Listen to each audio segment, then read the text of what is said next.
এদিকে আসবে না কিন্তু। অপরূপ সৌন্দর্যের বাংলাদেশ,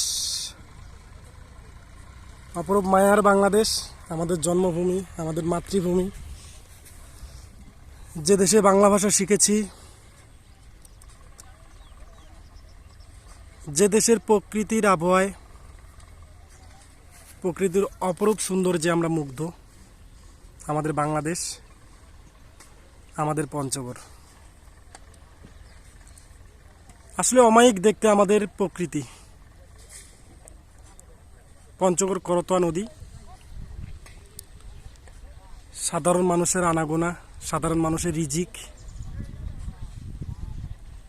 সুবহানাল্লাহ।